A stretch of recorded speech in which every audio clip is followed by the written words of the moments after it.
Hello, my name is Yeob. I came from South Korea.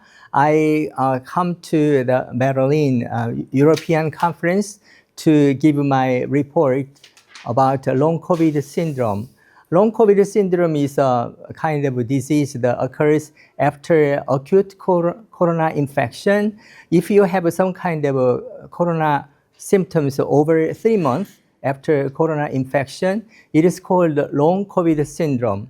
And NIH and other mainstream media and lots of authorities like CDC and NIH and WHO says there is no cure and there is no diagnostic method for long COVID syndrome. But I came here to report about the therapeutic method for long COVID syndrome and also about the diagnostic method for long COVID syndrome.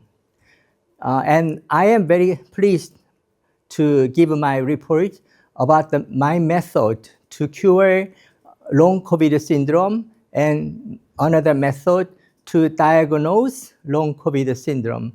If you see my report here, and I published an article about the long COVID syndrome, about its treatment method, about its diagnostic method.